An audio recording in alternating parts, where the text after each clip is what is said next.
नमस्कार, आदाब। मशहूर अफसाना निगार सआदत हसन मंटो के 108वें जन्मदिन के उपलक्ष्य में मैं वैशाली शिरोडकर साहित्य मोड़ इस YouTube चैनल के जरिए मंटो की एक कहानी तमाशा आपके सामने पेश कर रही हूँ। तो आइए सुनते हैं तमाशा। 2-3 रोज से तैयारे स्याह उकाबों की तरह पर फुलाए खामोश फिजा में मंडला रहे थे, जैसे वो किसी शिकार की जुस्तजू में हों। सुर्ख आंधियां वक्तन फवक्तन किसी आने वाली खूनी हादिसे का पैगाम ला रही थी। सुनसान बाजारों में मुसल्लह पुलिस की गश्त अजीब हैयतनाक समा पेश कर रही थी। वो बाजार जो सुबह से कुछ अरसा पहले लोगों के हुजूम से पुर हुआ करते थे, अब किसी नामालूम खौफ की वजह से सूने पड़े थे। शहर की फिजा पर एक पुरइसरार खामोशी मुसल्लत थी। भयानक खौफ राज कर रहा था। खालिद घर की खामोशी और पुरसुकून फिजा में सहमा हुआ अपने वालिद के करीब बैठा बातें कर रहा था। अब्बा, आप मुझे स्कूल क्यों नहीं जाने देते? बेटा, आज स्कूल में छुट्टी है। मास्टर साहिब ने तो हमें बताया ही नहीं। वो तो कल कह रहे थे कि जो लड़का आज स्कूल का काम खत्म करके अपनी कॉपी न दिखाएगा, उसे सख्त सजा दी जाएगी। वो इत्तिला देनी भूल गए होंगे। आपके दफ्तर में भी छुट्टी होगी? हाँ, हमारा दफ्तर भी आज बंद है। चलो अच्छा हुआ, आज मैं आपसे कोई अच्छी सी कहानी सुनूंगा। ये बातें हो रही थी कि 3 तैयारी चीखते हुए उनके सर पर से गुजर गए। खालिद उनको देखकर बहुत खौफजदा हुआ। वो 3-4 रोज से इन तैयारों को बगौर देख रहा था, मगर किसी नतीजे पर न पहुंच सका था। वो हैरान था कि ये जहाज सारा दिन धूप में क्यों चक्कर लगाते रहते हैं। वो उनकी रोजाना नक्ल हरकत से तंग आकर बोला, अब्बा, मुझे इन जहाजों से सख्त खौफ मालूम हो रहा है। आप इनके चलाने वालों से कह दे कि वो हमारे घर पर से ना गुजरा करे। खूब, कहीं पागल तो नहीं हो गए हो खालिद? अब्बा, ये जहाज बहुत खौफनाक है। आप नहीं जानते, ये किसी न किसी रोज हमारे घर पर गोला फेंक देंगे। कल सुबह मामा अम्मी जान से कह रही थी कि इन जहाज वालों के पास बहुत से गोले हैं। अगर उन्होंने इस किस्म की कोई शरारत की तो याद रखें, मेरे पास भी एक बंदूक है, वही जो आपने पिछली ईद पर मुझे दी थी। खालिद का बाप अपने लड़के की गैर मामूली जसारत पर हंसा। मामा तो पागल है। मैं उससे दरियाफ्त करूंगा कि वो घर में ऐसी बातें क्यों किया करती है। इत्मीनान रखो, वो ऐसी बात हरगिज नहीं करेंगे। अपने वालिद से रुखसत होकर खालिद अपने कमरे में चला गया और हवाई बंदूक निकालकर निशाना लगाने की मशक करने लगा, ताकि उस रोज जब हवाई जहाज वाले गोले फेंके तो उसका निशाना खता न जाए और वो पूरी तरह इंतकाम ले सके। काश इंतकाम का यही नन्हा जज्बा हर शख्स में तकसीम हो जाए। उसी अरसे में जबकि एक नन्हा बच्चा अपनी इंतकाम लेने की फिक्र में डूबा हुआ तरह तरह के मंसूबे बांध रहा था, घर के दूसरे हिस्से में खालिद का बाप अपनी बीवी के पास बैठा हुआ मामा को हिदायत कर रहा था कि वो आइंदा घर में इस किस्म की कोई बात न करे जिससे खालिद को दहशत हो। मामा और बीवी को इसी किस्म की मजीद हिदायत देकर वो अभी बड़े दरवाजे से बाहर जा रहा था कि खादिम एक दहशतनाक खबर लाया कि शहर के लोग बादशाह के मना करने पर भी शाम के करीब एक आम जलसा करने वाले हैं और ये तवक्को की जाती है कि कोई न कोई वाकया जरूर पेश आकर रहेगा। खालिद का बाप ये खबर सुनकर बहुत खौफजदा हुआ। اب اسے یقین ہو گیا کہ فضا میں غیر معمولی سکون، طیاروں کی پرواز، بازاروں میں مسلح پولیس کی گشت، لوگوں کے چہروں پر اداسی کا عالم اور خونی آندھیوں کی آمد کسی خوفناک حادثہ کا پیش خیمہ تھے۔ وہ حادثہ کس نوعیت کا ہوگا، یہ خالد کی باپ کی طرح کسی کو بھی معلوم نہ تھا، مگر پھر سارا شہر کسی نامعلوم خوف میں لپٹا ہوا تھا۔ باہر جانے کے خیال کو ملتوی کر کے خالد کا باپ ابھی کپڑے تبدیل کرنے بھی نہ پایا تھا کہ طیاروں کا شور بلند ہوا۔ وہ سہم گیا۔ اسے ایسا معلوم ہوا جیسے سینکڑوں انسان ہم آہنگ آواز میں درد کی شدت سے کراہ رہے ہیں۔ خالد طیاروں کا شور و گل سن کر اپنی ہوائی بندوق سنبھالتا ہوا کمرے سے باہر دوڑا آیا اور انہیں غور سے دیکھنے لگا تاکہ وہ جس وقت گولا پھینکنے لگے تو وہ اپنی ہوائی بندوق کی مدد سے انہیں نیچے گرا دے۔ اس وقت 6 سال کے بچے کے چہرے پر آہنی ارادہ و استقلال کے آثار نمایاں تھے، جو کم حقیقت بندوق کا کھلونا ہاتھ میں تھامے ایک جری سپاہی کو شرمندہ کر رہا تھا۔ معلوم ہوتا تھا کہ وہ آج اس چیز کو جو عرصے سے اسے خوف زدہ کر رہی تھی مٹانے پر تلا ہوا ہے۔ خالد کے دیکھتے دیکھتے ایک جہاز سے کچھ چیز گری جو کاغذ کے چھوٹے چھوٹے ٹکڑوں کے مشابہ تھی۔ گرتے ہی یہ ٹکڑے ہواؤں میں پتنگوں کی طرح اڑنے لگے۔ ان میں سے چند خالد کے مکان کی بالائی چھت پر بھی گرے۔ خالد بھاگا ہوا اوپر گیا اور کاغذ اٹھا لایا۔ ابا جی، ماما سچ مچ جھوٹ بک رہی تھی، جہاز والوں نے تو گولوں کے بجائے یہ کاغذ پھینکے ہیں۔ خالد کے باپ نے وہ کاغذ لے کر پڑھنا شروع کیا تو رنگ زرد ہو گیا۔ ہونے والے حادثے کی تصویر اب اسے عیاں طور پر نظر آنے لگی۔ اس اشتہار میں صاف لکھا تھا کہ بادشاہ کسی جلسہ کرنے کی اجازت نہیں دیتا اور اگر اس کی مرضی کے خلاف کوئی جلسہ کیا گیا تو نتائج کی ذمہ دار خود رعایا ہوگی۔ اپنے والد کو اشتہار پڑھنے کے بعد اس قدر حیران و پریشان دیکھ کر خالد نے گھبراتے ہوئے کہا، اس کاغذ میں یہ تو نہیں لکھا کہ وہ ہمارے گھر پر گولے پھینکیں گے؟ خالد، اس وقت تم جاؤ اپنی بندوق کے ساتھ کھیلو۔ مگر اس پر لکھا کیا ہے؟ لکھا ہے کہ آج شام کو ایک تماشا ہوگا۔ خالد کے باپ نے گفتگو کو مزید طول دینے کے خوف سے جھوٹ بولتے ہوئے کہا، تماشا ہوگا؟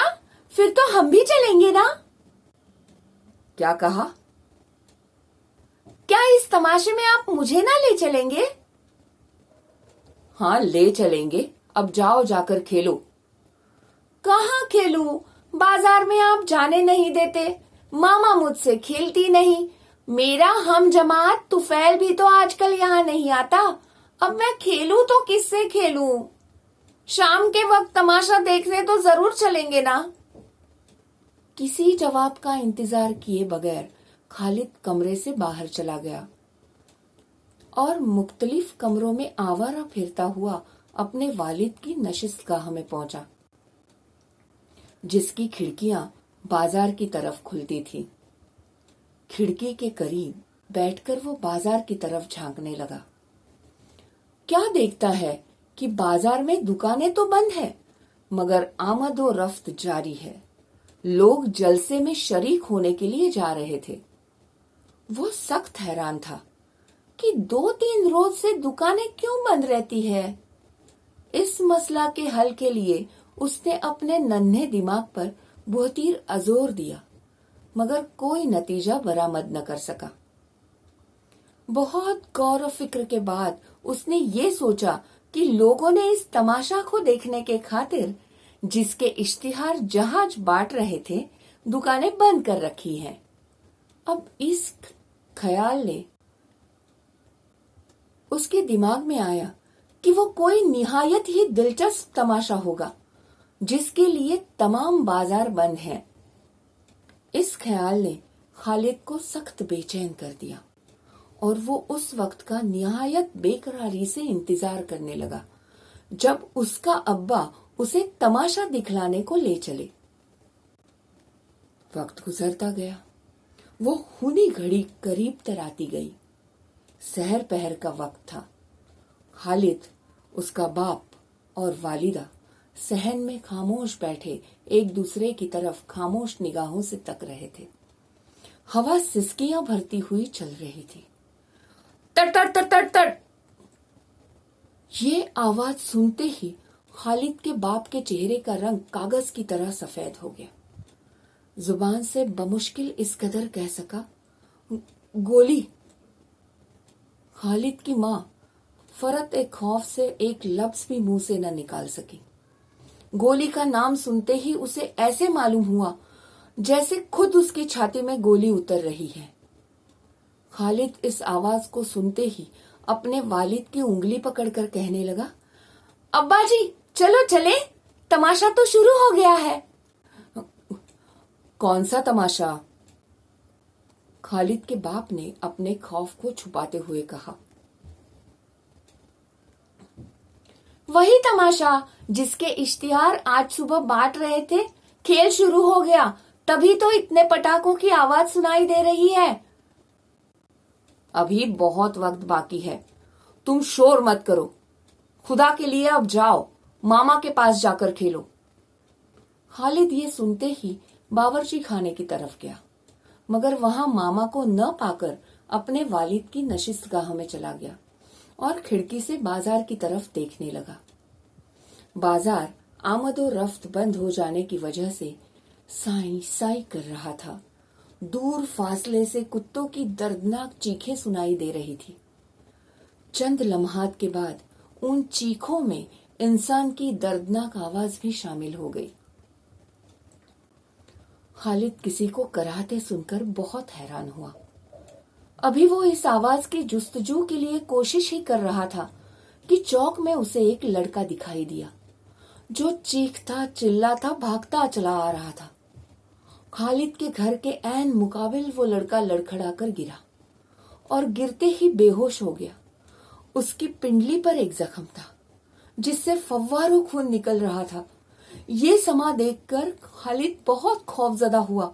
भागकर अपने वालिद के पास आया और कहने लगा, अब्बा अब्बा, बाजार में एक लड़का गिर पड़ा है, उसकी टांग से बहुत खून निकल रहा है। ये सुनते ही खालिद का बाप खिड़की की तरफ गया और देखा कि वाकई एक नौजवान लड़का बाजार में औंधे मुंह पड़ा है। बादशाह के खौफ से उसे जुर्रत न हुई कि उस लड़के को सड़क पर से उठाकर सामने वाली दुकान के पटरे पर लेटा दे। बेसाजो बर्ग अफराद को उठाने के लिए हुकूमत के अरबाब हल ओ अक्द ने आहनी गाड़ियां मुहैया कर रखी हैं, मगर इस मासूम बच्चे की नाश जो उन्हीं की तेग सितम का शिकार थी, वो नन्हा पौधा जो उन्हीं के हाथों मसला गया था, वो कोमपल जो खिलने से पहले उन्हीं की अता करदा बाद सुमूम से झुलस गई थी, किसी के दिल की राहत जो उन्हीं के जोर और इस्तिबदाद ने छीन ली थी, अब उन्हीं की तैयार करदा सड़क पर। आह, मौत भयानक है, मगर जुल्म इससे कहीं ज्यादा खौफनाक और भयानक है। अब्बा, इस लड़के को किसी ने पीटा है। खालिद का बाप इस बात में सर हिलाता हुआ कमरे से बाहर चला गया। जब खालिद अकेला कमरे में रह गया तो सोचने लगा कि इस लड़के को इतने बड़े जख्म से कितनी तकलीफ हुई होगी, जबकि एक दफा उसे कलम की तराश की नोक चुभने से तमाम रात नींद न आई थी और उसका बाप और माँ तमाम रात उसके सिरहाने बैठे रहे थे। इस ख्याल के आते ही उसे ऐसा मालूम होने लगा कि वो जख्म खुद उसकी पिंडली में है और उसमें शिद्दत का दर्द है। यकलख्त वो रोने लग गया। उसके रोने की आवाज सुनकर उसकी वालिदा दौड़ी आई और उसे गोद में लेकर पूछने लगी, मेरे बच्चे, रो क्यों रहे हो? अम्मी, उस लड़के को किसी ने मारा है। शरारत की होगी इसने। खालिद की वालिदा अपने खाविन की जुबानी जख्मी लड़के की दास्तान सुन चुकी थी। मगर स्कूल में तो शरारत करने पर छड़ी से सजा देते हैं, लहू तो नहीं निकालते। खालिद ने रोते हुए अपनी वालिदा से कहा, छड़ी जोर से लग गई होगी। तो फिर क्या इस लड़के का वालिद स्कूल में जाकर उस उस्ताद पर खफा न होगा जिसने इस लड़के को इस कदर मारा है? एक रोज जब मास्टर साहब ने मेरे कान खींचकर सुरख कर दिए थे तो अब्बा जी ने हेडमास्टर के पास जाकर शिकायत की थी ना। इस लड़के का मास्टर बहुत बड़ा आदमी है। अल्लाह मियां से भी बड़ा? नहीं, उनसे छोटा है। तो फिर वो अल्लाह मियां के पास शिकायत करेगा? खालिद, अब देर हो गई है, चलो सोएं। अल्लाह मियां, मैं दुआ करता हूं कि तो उस मास्टर को जिसने इस लड़के को पीटा है अच्छी तरह से सजा दे और इस छड़ी को छीन ले जिसके इस्तेमाल से खून निकल आता है।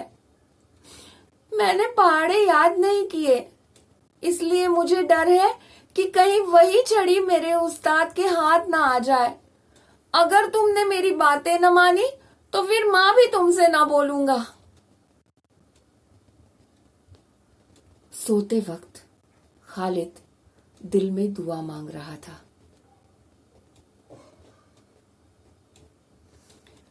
साहित्य मोड़ यूट्यूब चैनल को लाइक, शेयर और सब्सक्राइब करना ना भूलें।